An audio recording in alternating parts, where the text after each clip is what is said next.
$5.29.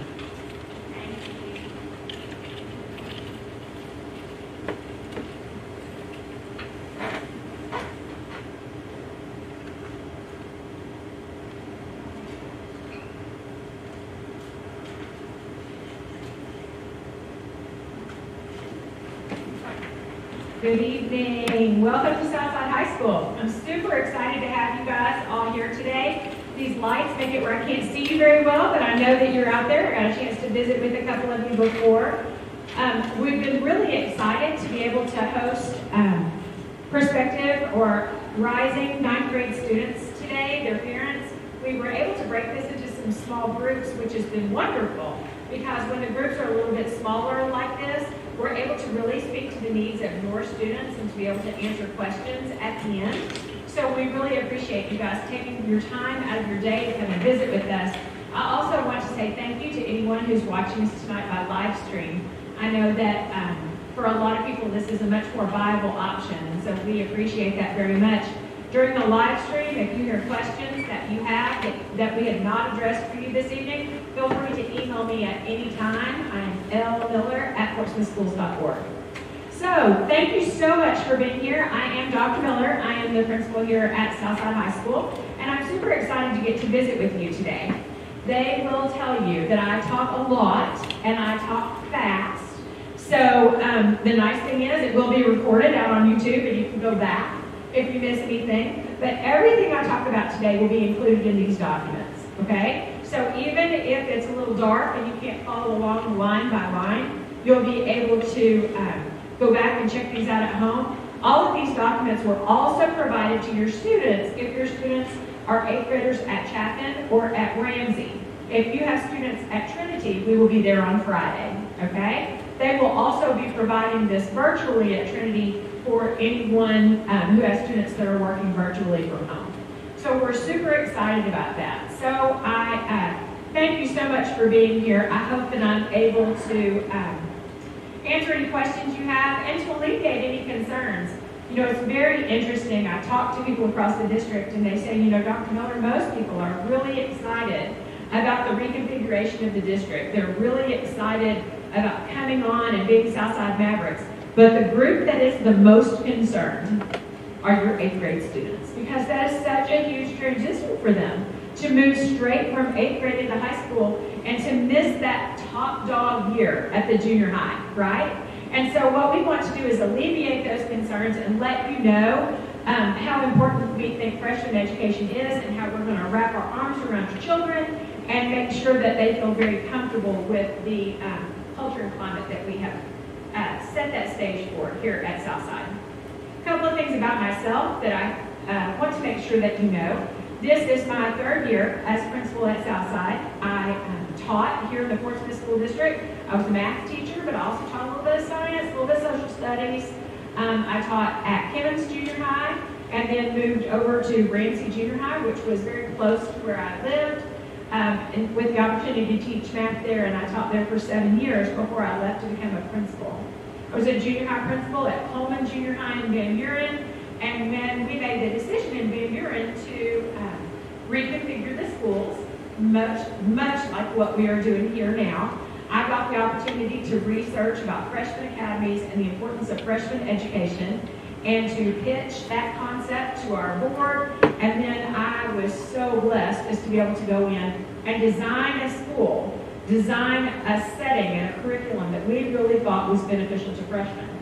So I loved my gig there, really no plans to leave unless Southside High School ever came open. When I lived over here and worked at Ramsey, I had a lot of my students, obviously, who moved up into Southside, and my own children went to school here. So I always knew the great things that were on board here. And then just to sweeten that pot just a little bit, get the opportunity to be involved from the ground up as we reconfigure and bring freshmen into the Portsmouth Schools system. You'll never hear me say a cross word about Northside High School. I think both schools are beautiful, wonderful. They both have amazing opportunities. The principal over there is one of my very best friends. I think we talked on the phone about 8 times today. She did laugh at me because subliminally, I guess I was thinking Northside when I got dressed today. So I do have some blue jackets, I promise. I just happen to like this one. And so the only time you'll hear me say anything about Northside is when we're on opposite sides of the field, because I do want to win that trophy. So other than that, today I'm really going to focus in on Southside High School and what we offer here. But at the end, if you have questions, if any of these are offered at both schools, I'd be happy to speak on that. Most of our programs are offered at both schools, okay? So when I went and met with the 8th graders and the 9th graders at our 2 Portsmouth junior high schools, I started by asking them a question. And I had them turn and talk and report out. I won't put you through that tonight, but I asked them very specifically, what do you think a maverick is? What is a maverick? And, you know, I've asked that same question to students here when I first came here, and they would kind of look at me. And they would say, well, it's kind of like a rebel. Okay, well, let's take that further. Well, he's a cowboy. Okay, well, why do you say that? Because our mascot looks a lot like a cowboy. Okay. I also found out there's a bird called a maverick. Every single group that I met with said it's a bird. And I didn't know that, but I looked it up. And yes, in fact, there is a bird called a maverick. So I said, you know, you tell me that it's a little bit like a rebel. Let's expound on that. What's the difference between a rebel and a maverick? And so it was kind of quiet. We had to talk about that for a little while. And what I've told our students is, if you think about a rebel, rebels are pushing back against something. There's something they don't like, a change they think needs to be made, and they push back. And I asked your children, has anyone ever said you're going through a rebellious phase? Or you are rebelling against your parents? And they would kind of snicker and nod. Yeah, we've heard that. Heard about rebellious teenagers. And I said, what does that mean? Well, we're pushing against something we don't like. Maybe we don't like the bedtimes that are set up, or limits on screen time, or the amount of homework we have to do. And we push back about that a little bit, and that's called being rebellious. We're pushing back against something. So then I said, well, what about a maverick? Does a maverick rebel against something? Do they push back against something? And we thought, I had to think about that for a little while. And I said, let me tell you what I think a maverick is. I think about astronauts, and they go and they get in this rocket, and they're up in the top, and they are sitting on tons and tons of what I thought was diesel fuel, but my science people will let me know it's rocket fuel. And they turn around and they literally light it on fire and create an explosion underneath this rocket ship that sends these astronauts out to learn more, do more, be more than they ever were before. Those are mavericks. They are people who are thinking of it out of an out-of-box learning experience. They want to learn where I'm really into Star Trek. I know you won't believe it, but I'm quite the trainer. And I love it because people who are out in Star Trek, they literally say, we're going where no man has gone before. That is the ultimate version of Maverick.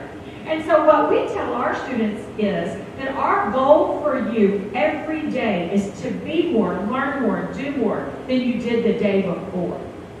So lots of times if you follow us on social media, and I encourage you to, we give a lot of information that way, but if you follow us on social media, you'll notice we use a hashtag that says Be More Maverick. And unless you've been here and you visited with us, you may or may not know exactly what we mean by that. But what we mean is we want you to be more tomorrow than you were today.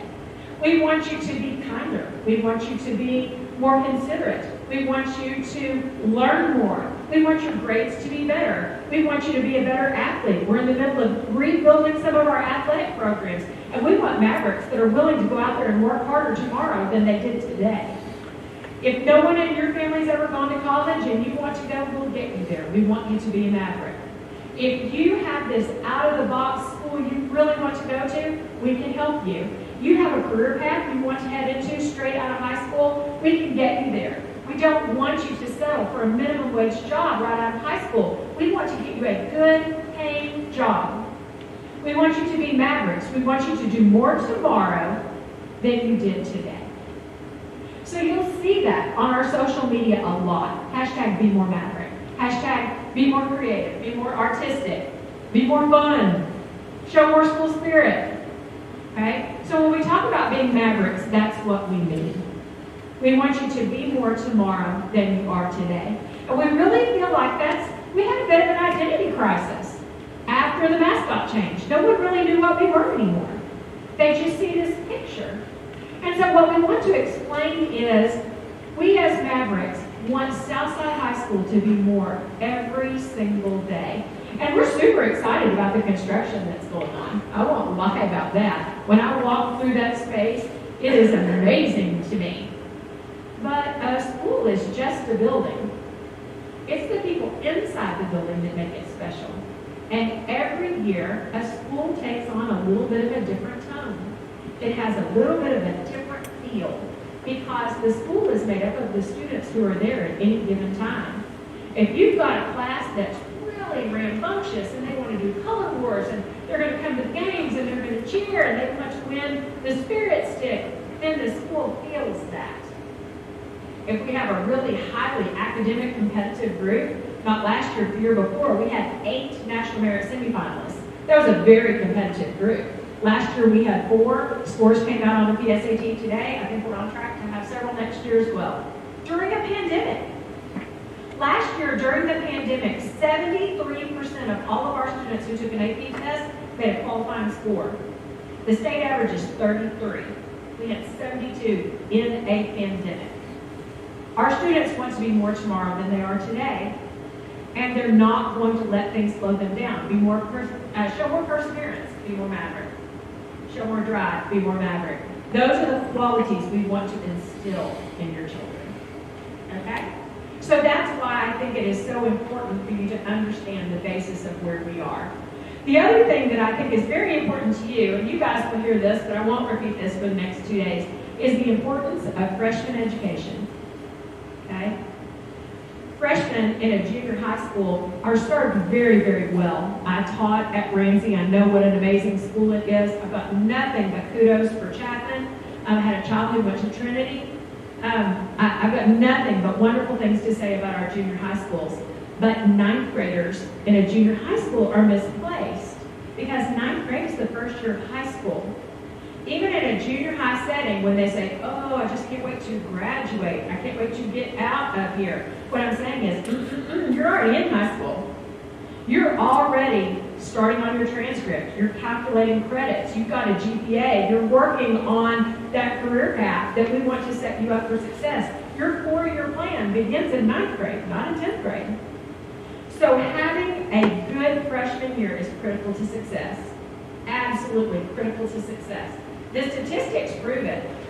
35% of freshmen who fail a class their freshman year go on to drop out. You are 35% more likely to drop out of high school if you fail class your freshman year. That's why we have to provide all the support and interventions and everything we can do to help our freshmen through the transition. It's going to be critical. And bless your heart, you'll be so sick of hearing from me by August because the transition for your children is critical. It's so important for them to come to school. The attendance rates in the state of Arkansas are the lowest in freshman year. That's when you see it. If you look at all the graphs, attendance drops off that freshman year. I don't know why, but it does. And when that happens, for every point, it's set up in groups, like 5 days, 10 days, 15 days, 20 days. And each time you move up a level, it's like 10% less likely to graduate. Because you have to be at school. Attendance in the 9th grade matters. Because if 9th grade is done well, every year after that falls in place. A successful senior year was cultivated by a successful freshman year. It really is. I cannot say how important that is to me. So your babies will be so sick of seeing me, they really should have me an office down in the freshman center, because I cannot tell you how important that relationship is for freshmen with their teachers, the relationship with their advisors, the relationship with their counselors and administrators. Those things will boost them forward, and a successful freshman year, everything else falls in place. Okay? So that getting started, a couple of different things. That brochure that I gave you has some facts about Southside, information about our AP scores. Last year, 72% is not in there because this was printed before that. It also talks about the fact that we've got 2 College Success Awards. This year we won a 3rd. It's only been around for 3 years, and we won it all 3 years. And so what that means is, if your child wants to go to college, it is our responsibility to set them up for that. People talk a lot about being college or career ready, college and career ready. You'll even see it in ACT scores. What is your child's college and career readiness factor? I hate that terminology. You won't hear that from me. I want every single one of our kids to be career ready. Because getting ready for a career is like going down a highway.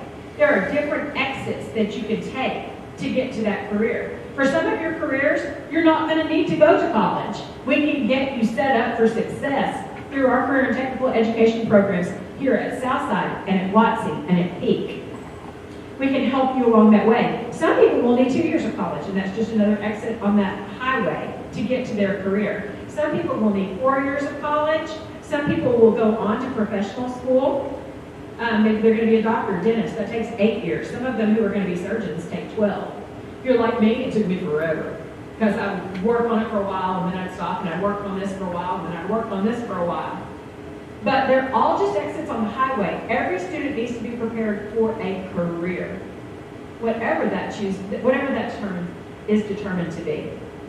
So we want to give your students opportunities to learn about careers.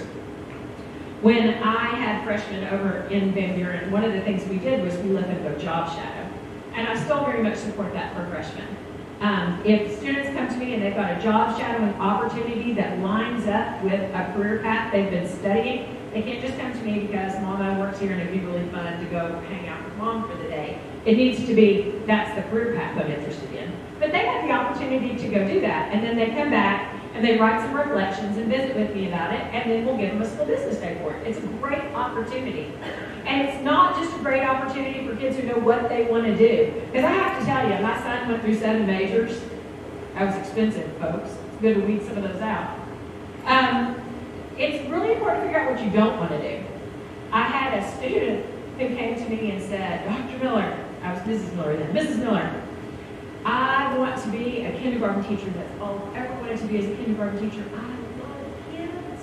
My mom is a kindergarten teacher. My grandma's a kindergarten teacher. And I said, okay, baby, I will hook this up for you. I've got some friends in elementary school. We will set you up. You can go job shadow in kindergarten class. She was so excited. She wore a little dress that day and went up to the school. She came back and wrote her reflections and was coming in to meet with me, and she said, Mrs. Miller.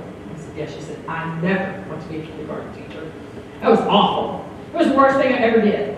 They were blowing noses and kids would be crying and I had to take them off for bathroom breaks. I never want to be a kindergarten teacher. And I said, aren't you glad you found out now?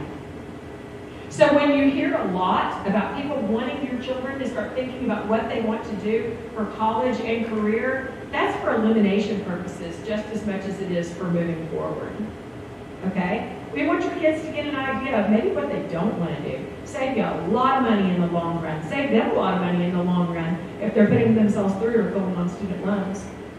So there are a lot of different avenues for your children to have real hands-on learning experiences. And if you take a look at the white sheet is the course selection sheet for freshmen. One thing that you will see is, as a district, we put out a beautiful course catalog. I mean, to tell you what, it is so well laid out, and it is wonderful, but it is large, and it's a lot, and it can be overwhelming when you are starting with a freshman. And so what we've done is we took that course catalog, and we kind of pared it down a little bit and gave you what we offer for freshmen on this page. Now, as you're creating a four-year plan, you might want to know that part of my plan is I want to take anatomy this year, so I need to take biology this year, so I need to take this year. And those things are all great. That course catalog is wonderful.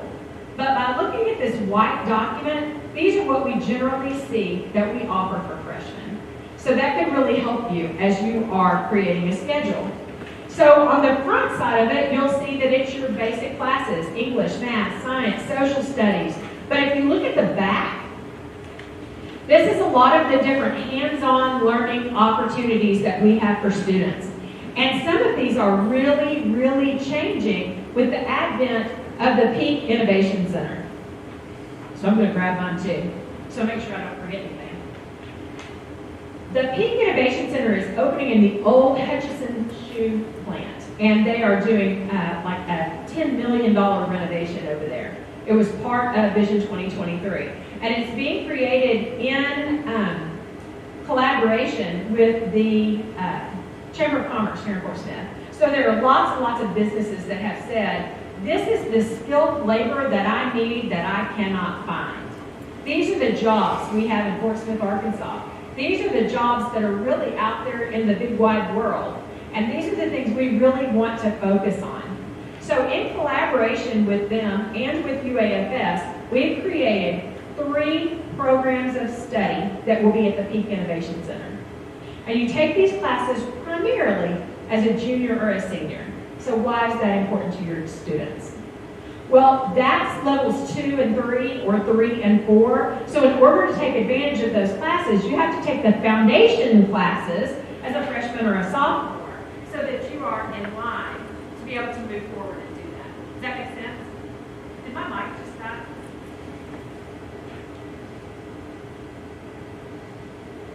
I think my battery died. Can you guys hear me? Okay, good. All right. I go back to the live stream. Hopefully they can hear me too. I'm pretty loud. That was a disadvantage when I was substituting in a first grade classroom. But when you're in with seniors, it's great. They can always hear you. So at the Peak Innovation Center, there's going to be 3 major programs of study. And the thing that's important to know about Peak is all of the classes that are out there are what we call concurrent credit. And what that means is you get high school credit and college credit at the same time. Okay? That's a very, very beneficial program for our students because my son, for example, had 27 concurrent credit hours when he got out of high school. So when he went to college, he was 3 hours, 1 class away from being a sophomore. He was a college athlete. I didn't necessarily think he was going to graduate early, but it let him take 12 hours a semester of reduced course load, so he was able to balance a job and being an athlete and being a student. So there are a lot of advantages to concurrent credit classes.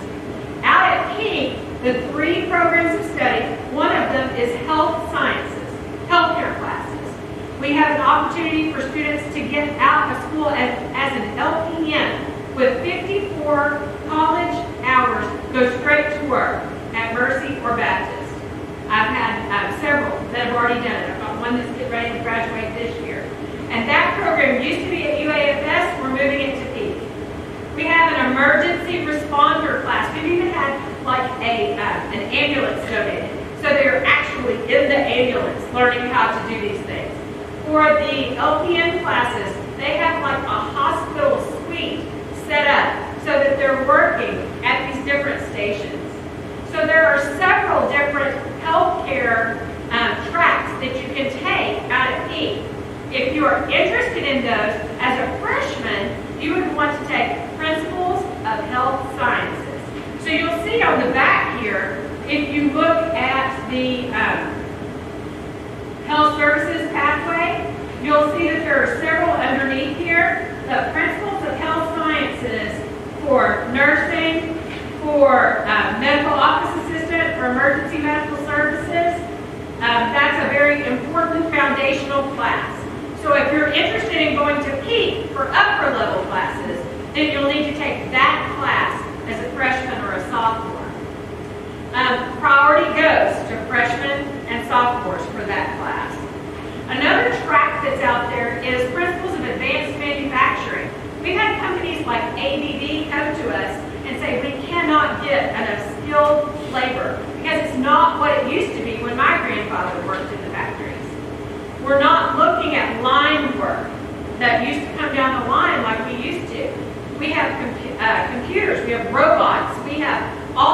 thinks that the maintenance requires a much more skilled workforce than what we used to have. So we have this class, this pathway for advanced manufacturing. The first class is here. It's principles of advanced manufacturing. Then you go out there and you can take lots of classes that could lead toward a career right out of high school, or it could lead you into industrial or mechanical engineering classes should you continue to go that length on the highway if you want to go a little further. Okay? The third pathway that is at peak is principles of IT. Now, I want to make sure these are separated for you. We have a beautiful computer science pathway that's here.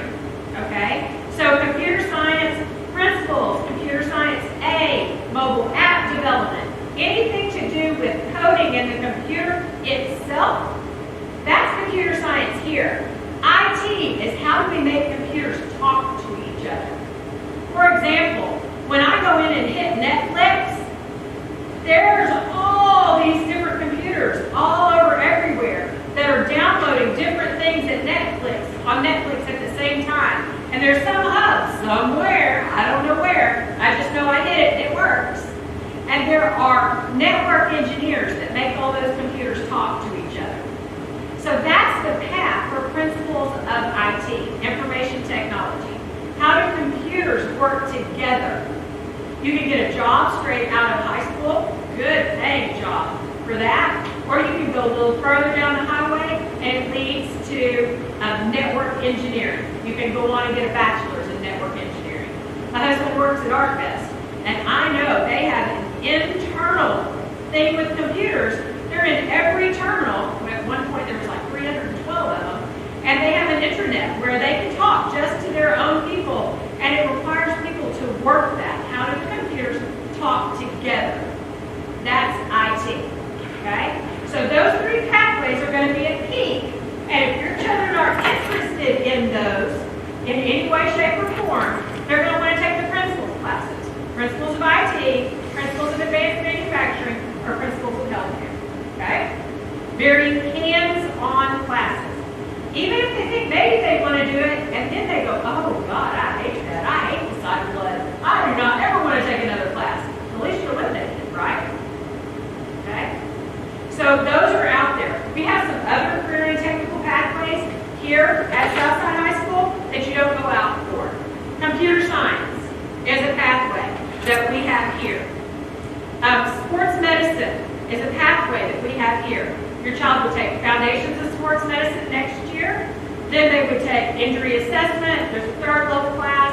They can take an anatomy class. They could be a student trainer. Lots of really cool opportunities in that as well. And it would also go along with principles of health sciences if that's something that's of interest to you. We also have business, a business track. Your child takes survey of business. Then they would take accounting, marketing. Next year, we're going to have our first small business operations class. We're going to run a business here at Southside High School. There will be a coffee bar in the downstairs of the media center. So you don't have to take your kids to Starbucks anymore. Now you can come get your coffee right here at Southside. And our small business operations class will run that as a business. Ordering materials, preparing the product, doing the income statements, the balance sheets, recognizing the profits, losses, managing it. Okay? If your child's interested in being a part of that, they would need to get on the business track next year. Okay? So lots of different opportunities. I'm trying to think if I've forgotten anything else through the business world. Marketing, business, I think that's, family and consumer science. If your child is interested in being a teacher or anything with home interiors, fashion design, any of that kind of thing, they'll want to go through the family and consumer science pathway. The first class is family and consumer sciences. And those seats go first to freshmen and sophomores. It fills every year. We don't put juniors and seniors in until we've seated all of our freshmen and sophomores. Okay? All the foundations courses go to freshmen and sophomores first. Okay? All right, so that's the back. Now we're going to turn to the front. And on the front, you'll see that there are several different courses that are offered. You'll see that we have it broken up. English language arts, social studies, journalism, art, math, media is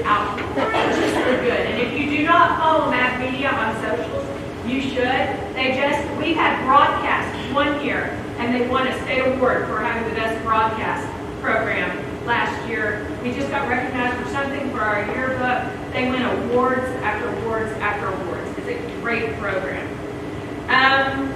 Foreign language. In the past, freshmen have only been able to take Spanish. Your children will be able to take French, Spanish, German, and Latin.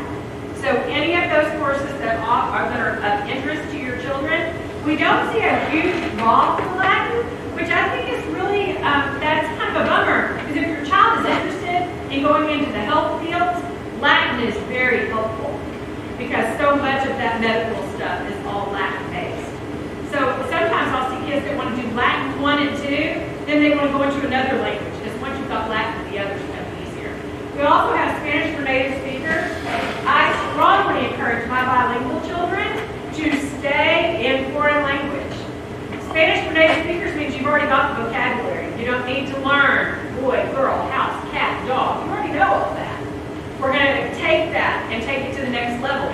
Or, if you're already bilingual, consider a third language. Once you've got two, the third is much easier. So I strongly encourage my bilingual students. You cannot imagine how great that looks on a resume, especially in this community. I'm here to tell you, my daughter-in-law went to a Spanish immersion school in Kentucky. She learned everything in English and Spanish. She had her physics class in her high school in Spanish. She's completely bilingual. It's a great step up for her in the job market. Okay, you'll see we've got all the athletics. People have been asking me, what will ninth grade athletics look like next year? Here's how it's going to look. We're going to have freshman teams in anything where there's already a freshman team. So like baseball, they already play 9 through 12, they'll continue to play 9 through 12. Softball, they'll continue to play 9 through 12. Those sports, tennis, they'll continue to play 9 through 12. Golf. But football, basketball, volleyball, track, trying to think of the other ones where we already play a junior high schedule. If we play a junior high schedule now, we'll have a freshman team for them next year. Does that make sense? Someone told me that there's a rumor out there that you can't play football and be in the band. That is not true. You absolutely can. And as freshmen, I want you to try everything. Eliminate things later. Figure out what you love. Okay? It's about finding your passion. So those will all be. People have asked me, what about cheerleading? There will be a freshman cheer squad and a varsity cheer squad. Here's where the overlap will be. At Southside, our cheerleaders compete. You will have, if you as a freshman want to compete with the varsity, you can try out to do that. You don't have to. You want to just do sideline as a freshman cheerleader, that's beautiful. You want to compete, you can try out to do that. And we will also have a freshman dance team. Okay?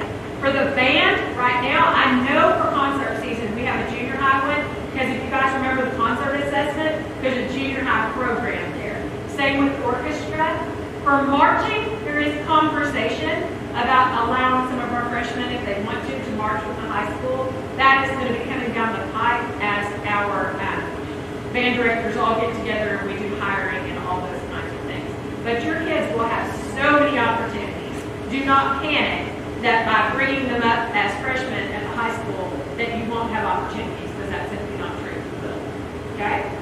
So you'll see all of our PE and athletics are on there. There are a couple of things that you need to know about. One thing is, we have a lot of students that are interested in breaking into the AP world as freshmen. There are lots of AP courses that are out there. That's one of the reasons that we did reconfiguration, was to give you more opportunities. There are 4 that we have found to be highly accessible for our freshmen and sophomores. 4. We encourage you that these are really good entry-level, dip your toe in an AP class. These are great. The first one, AP World History. AP World History. They offer it now at the 9th grade level. We will continue to offer that at the 9th grade level. We find that to be very accessible to freshmen. AP Computer Science Principles. Okay? Very good computer science class. They offer it now at, I think, 2 of the junior highs, and it is very accessible, and we will have that here next year. Okay? The next 2 have not been offered at the junior high level. The first one is called AP Human Geography. Okay? We ask our kids, remember what I asked you guys this? What does it mean to be human? And they would say, that's people. And I would say, what does it mean to have geography? And they might get a little stumped for a second, but they eventually tell me, that's places, okay? So let's put them together. Places where people have lived. So it's kind of a cross between sociology and anthropology. It's in the social studies world. It counts as an elective. We have found that to be a very accessible class for freshmen. The last class that I'm going to talk to you about, if you have a student who is interested in taking multiple AP classes during their high school career, we offer a class called AP Seminar. And this class is part of the AP Capstone program. And what AP Seminar is a class where we teach how to research, how to work collaboratively in groups, how to defend a topic, how to know quantitative research and qualitative research, how to write. And what we have found is our students who go through seminar do much better in our upper level AP classes, such as AP US History, which is a very difficult class, AP Literature, and AP Language. So if your child is interested in progressing through the AP curriculum, I strongly encourage AP Seminar. Okay? Now, for some of your students, you're going to say, Dr. Miller, we've already had physical science as an 8th grader. I want my kid to take AP Bio next year. Or I want my kid to take AP Chem next year. Those classes are available to you, but I will tell you they are very difficult. Okay? So you need to be selective if you choose those. I'm not saying don't do it. What we generally see is a student will take Bio, and then they will come back later and take AP Bio. Because AP Bio goes like this, and sometimes they think you've already got some of this. If your student's going to do that, you know your children better, your counselors know your children better. I would say they would need to be very, very strong students to take an AP Bio without a Bio, AP Physics without physical science. I would caution you on some of those. Not saying don't do it. We have students who do it every year, and they're successful. But I would just say be cautious. The other thing I will tell you is, sometimes we have students who come in who have 4 points that have never made a B in their life. And they're going to take very challenging courses, and then they make a B. And I will tell you right now, a B and a challenging course that prepares you for the ACT, the SAT, and to be National Merit Scholar is better than an A in a class with no depth. Okay? So I encourage you to challenge your kids. I tell them all the time, if you walked into that classroom and you already knew it, you didn't need to study, you already knew it, I didn't teach you a thing. You walked out knowing exactly what you knew when you walked in. We want your children to be challenged. Okay? So AP classes, those are the 4 I suggest. And then if you have more than that, talk to your counselor, talk to our counselor, talk to anybody that you're interested in. I'd be looking for some pretty high ACT scores, though, if you're going to take some of those, and have it be a pretty easy transition. The last piece of paper I have for you is this pink document, and this is the only thing that I have told you so far that is 100% Southside only. Okay? This is our STAR Academy. It's our School of Innovation. We spent last year, there were 3 schools that wrote for School of Innovation last year. We wrote for the STAR Academy, Peak wrote for the Peak Center of Innovation, and Darby wrote for the Health Sciences Academy. So some of you may have heard of that, Darby. So this is in the pilot year right now, and it is only being offered at this point to sophomores. Next year, we will expand, and we will offer STAR Academy of Innovation to freshmen, sophomores, and juniors. Okay? You will see that it may not be as good a deal for a senior, and I'll explain to you why. What STAR Academy of Innovation is, it's a school within a school. And those classrooms right now are the new classrooms that are located above the offices. Okay? And in those classrooms, our students have an opportunity to take their 16 core competencies. That would be English, 1, 2, 3, 4, algebra, geometry, algebra 2, world history, civics, economics. Those basic core classes that are required for graduation are offered in the STAR Academy. Here's what makes it really different. It's a completely different learning environment. It's a different learning vibe. It's for some kids, it's not for some kids. What we've done is our teachers sat down and all of the English teachers said, this is the curriculum we're going to teach in 10th grade. And they all agreed to it. And then my 2-star English teachers sat down and they wrote that curriculum in conjunction with the others on the computer. It's in Schoology. It is not a Pearson product. It is not virtual school. Okay? Make sure we see that. It's written in the Pearson product. It's a mastery level course. And what that means is a child has to score a C or better to go to the next section so that we can stop them if they don't know something and help reteach before they move on. Okay? So what I have right now is I have sophomores in there that take English 10, Algebra 2, chemistry, and they take civics and economics as 10th graders. Okay, so they're in those classes. What happens is, for the first 2 weeks, they follow that bell schedule, and they're in those classrooms, and they go bell to bell to bell to bell. And the teacher teaches them. This is Schoology. This is this course. This is what our expectations are. Here's how we work as a group. Here's how we work individually. Here's the vibe of these classrooms. And at the end of that 2 weeks, if students are on track, they get what we call a free flow card. And what a free flow card means is, if I really like Mr. Carius's room way better than I like Mr. Jamino's room, I can stay in there and do multiple classes worth of work on my computer. And each room has its own little vibe. One of them is really much more of a collaborative space. Kids like to work together. One of them is way more of a quiet space. There's always a test room that is silent, where students can go work in a silent space. There's like furniture on the hallway. It's kind of got a little social vibe to it.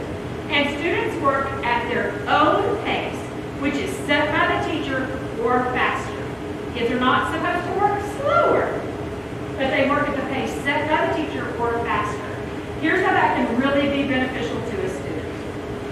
If I'm a student who wants to go get my LPN, and I know I'm going to take nursing school my senior year, I can go faster. So I have a student in there right now who's a whiz at math. She is a whiz. In this first semester, she did all of Algebra 2, first semester and second semester. Bam, went through it. Great grades, okay? So next semester, she's going to do pre-calc. So then her junior year, she can take AP Stats, she can take AP Cal, she could go out to Peak and take more classes out there because she has all of the math credits that she needs, okay? So you can accelerate, you can go faster and take care of those core competencies to allow yourself the ability to take more classes as a junior or a senior, get more college credit hours, get more things paid for. Does that make sense? Here's where it's different though, because I'm sitting there thinking, okay, let me tell you, I got 3 boys, and one of them would have been great, and one of them, oh my word, it would have been pulling teeth to get him to stay on track, okay? Here's where it would have been good for him. When my kid is in a class of 30 and the teacher is up lecturing at the front of the class, my kid hears it for about 8 minutes and then my kid stops. Okay? That is not his learning modality. But what he can do is, say we're working on quadratics and algebra and he just didn't get it. He's not going to raise his hand in a classroom full of 30 kids and look like he doesn't know what's going on. He's too shy for that. He's not going to do it. So in this classroom, everybody's in a different place. So the teacher's not going to stand up in front of the room and lecture. But what that kid does is send an email, hey, Miss Adams, I really didn't get this quadratics. Can I come sit with you for 20 minutes during third period? Then she pulls him up right beside her and we teach one-on-one. Does that make sense? So we do a lot of conversation at the beginning of the year. What do you do if you need help? What do you do if you need help? You set up a time one-on-one with your teacher. Or you find a group and you work collaboratively. Lots of times kids teach each other better than they hear it from us. And then by the time they get to the test, they take the test in a proctored room, as long as they score 70 or above, they move forward. It's a great program for some. It is not for all. The other group of students we found who really benefit from this are students that are super, uber involved, which we don't see right now so much during the pandemic, but you know these kids. They play volleyball. They're in JO. They are involved at their church. They're going to this tournament. They're doing that. They're doing this. They're doing that. this program doesn't have homework at night. It's all on the computer. So if they use their time very wisely in class, they can get way ahead and not worry about the makeup work. The makeup work is always there. The curriculum's built. They just go on. Does that make sense? So if your kids who were involved, we teach time management. That's one of the things we start with at the beginning of the year. How do you pace yourself? How do you use Google Calendar? How do you know what's due? How do you keep up with it all? In Schoology, they can click on a link and see exactly what's due on exactly which day. It's for some, it's not for all. If you are interested, the application for this is on our website. It is due by December the 11th. When you go click on Southside High School, you'll see a link. There's also information on this sheet, and on our site, there's like a testimonial. There's the 5 pillars of STAR, what we think is important: perseverance, problem solving, time management, self-discipline, collaboration. There's a lot of things that we think are very important for our STAR kids. We strongly believe this is what the workforce looks like. And we want to teach our kids those soft skills to be able to self-manage in the workforce. Okay? If you get in and you hate it, you get out of the semester. We ask you to stay in for a semester. Okay? It matches exactly up with what's going in the other classes. So you get in, you hate it, you step into another English class, you're in exactly the same spot. Okay? But we do ask you to stay for a semester, because it can get a little hairy if you're ahead or you're behind or trying to move you. You can also get in a semester. I have several kids that really weren't sure about it at the beginning of the year and they want to jump out. And I have several kids that really were not self-disciplined and they want to jump out. So, we can go back and forth, but we ask that you do it that semester. Okay? We have about 75 kids in the program right now as a pilot. We have room for 150 of every grade. So we could go up to 450. I don't expect to see that. I figure we'll end up somewhere around 75 of each grade, but I will not cut it off until we hit 150. Okay? All right. I know you're going to not believe this, but that's everything I have. So, do you have any questions that I can answer for you? Really? Y'all look like one of my groups of kids. They all look at me, and then they'll come up later and they'll say, Miss Miller, I didn't want to ask in front of everybody. Okay, here's the last thing I have for you. It is very important, in my opinion, that your 8th graders step foot in the building to get comfortable. We are doing tours. We do tours every day. We do them after school because we cannot have visitors on the campus while the students are here. So all you have to do is call the office. They will send you to my secretary. They'll ask you some questions. What are you interested in? Do you like journalism? Do you play in the band? Do you play volleyball? We will try to tailor your tour to your interests. Try to get those teachers to stick around if they don't have something else going on after school. My assistant principals generally give them. They're really good at it. And we are happy to have your student on our campus. If you would prefer to wait till the spring when it's a little closer, that's great. But what we have found is